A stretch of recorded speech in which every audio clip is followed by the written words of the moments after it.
Hello, I'm Mahesh again, and this is the second part of harvesting vegetables that we did last week. And here we are in front of onions, and these onions were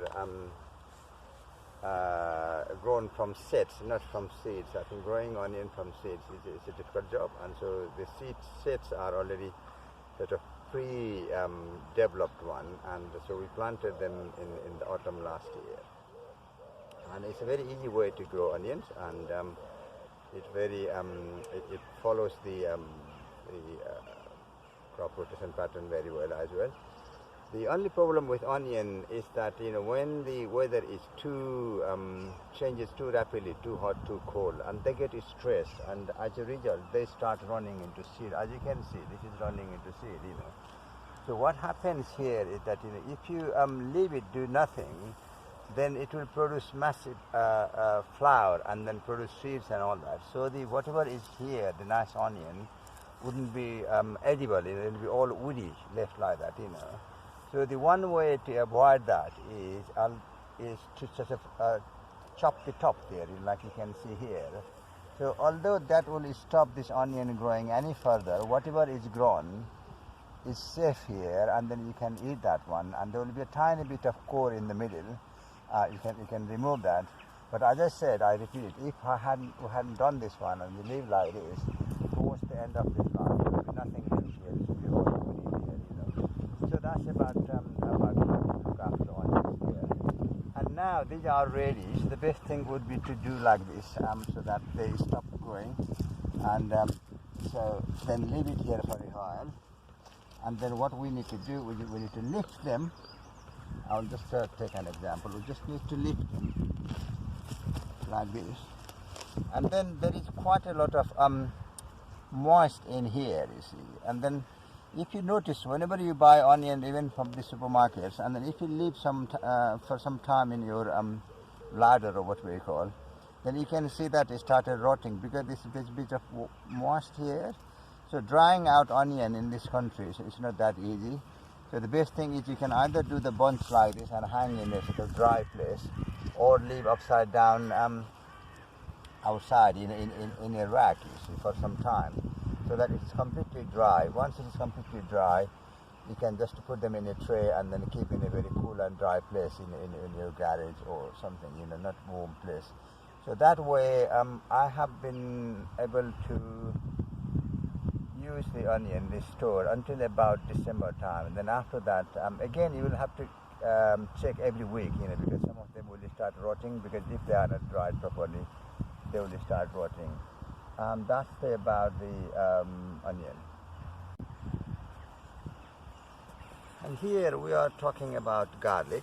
Again, these garlics cloves were planted in the autumn last year, and then now, as you can see, the plant has started dying, so it is ready to dig now, and you can harvest and eat.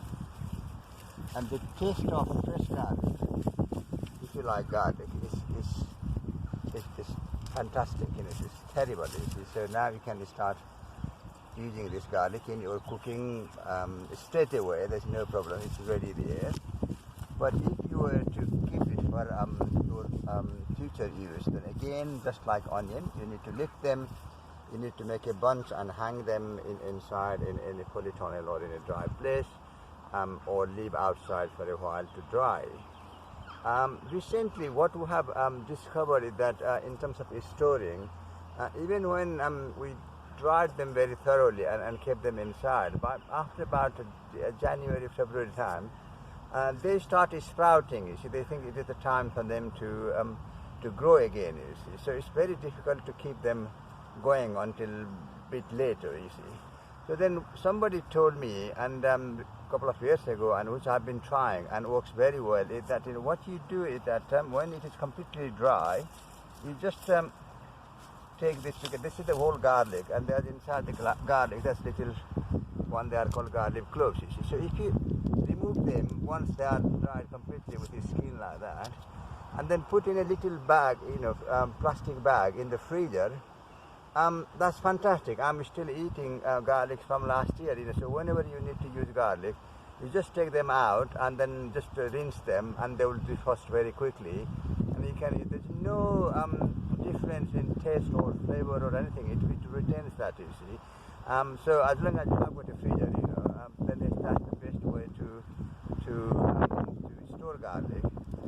In terms of planting garlic also, I have seen quite a few people not knowing what to do, because if you are buying garlic seed from market, then you will buy garlic like this, and what you need to do, you need to separate. So this fantastic. Look, this is the garlic clove. This is what we planted. So we planted one like this, and then we got the whole bunch of garlic like this. That's how it works. You see.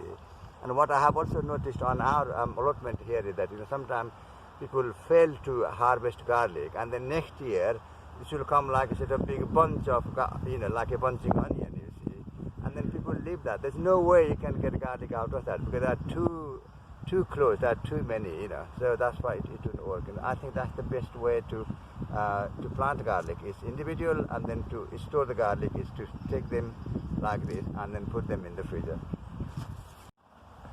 Hello, Mahesh again. This is the this patch of vegetable here is the bit that we did on our first video when we were showing a range of Swiss chard seeds.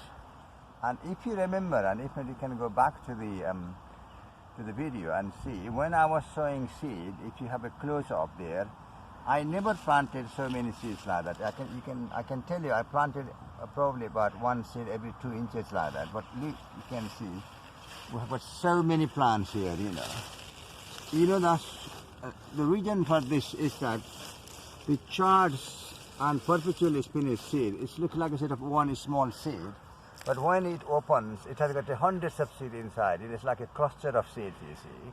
So that's why, so you can't tell, how many of them will germinate from one seed, how many cluster will there be.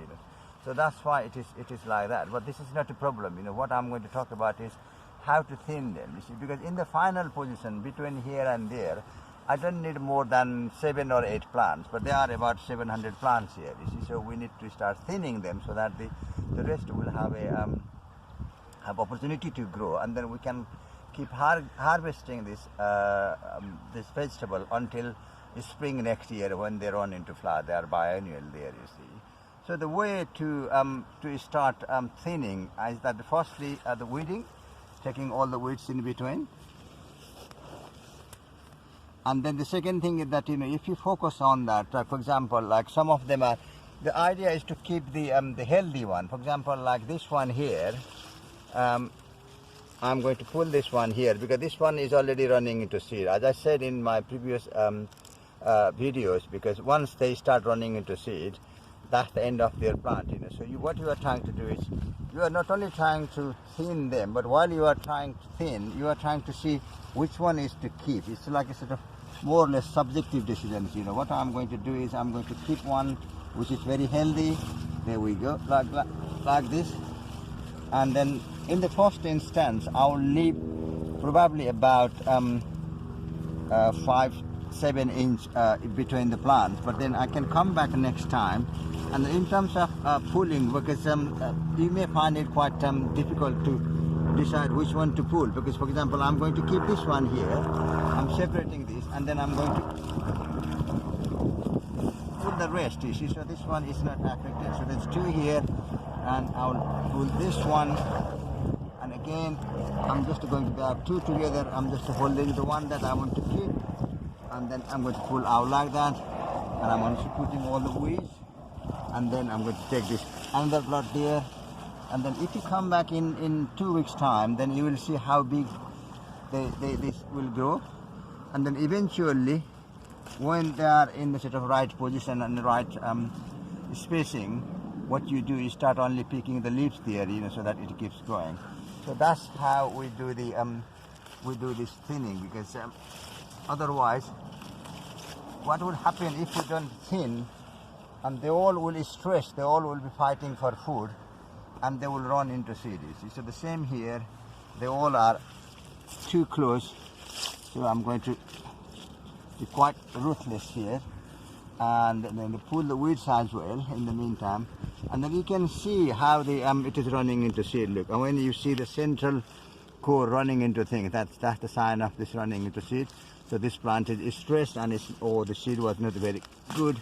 So pull this out. There you go. So this is a new variety, and I think there is some issue either with the seed or with the English climate. Not sure. There we go. And then there are lots of other things which are edible as well, like I just said previously. Like this is a wild rocket which you can eat. There's another type of rocket here, and there is a radish that we planted at the beginning. So I'll keep going through like this. Okay. Yeah. I'll take this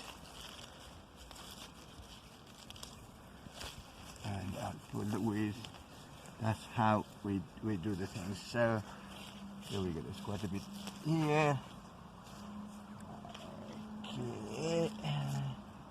Yeah. So you should keep checking every now and again, and make sure the one that's running into seed are removed from here, so that the others will have the opportunity to grow. Quite a lot here. There we go. Okay.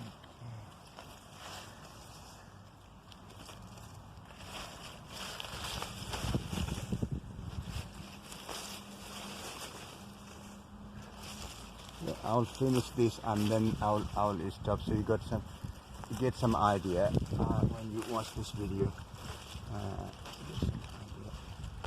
how to do this. There we go. And then the nice thing about this, that in all these thinnings, they are good for our meal. So I'm going to take it, or I'm going to offer it to people. Like there are two here. If you want to see very closely, there are two here. So there's two close, so I'm going to remove one. Again, it's my subjective decision. I think I like that one better, which is outer. So I'm going to pull this one very gently this way, so that one is not disturbed at all. And there we go. So after some time we can just put the soil down it, so that it gets a bit or if necessary you can also add some nice compost in it to give them good feed if the soil is not good, but at the moment it looks fine. That's how we should be looking after the spinach and perpetual spinach and chard, which is a very, very good and reliable vegetable in this climate. So this will feed you, as I mentioned earlier, this will feed you throughout this summer, and then it slow down in winter, and then when the spring comes it will produce massive amount of leaves there again, and then finally it will run into seed in April. Thank you.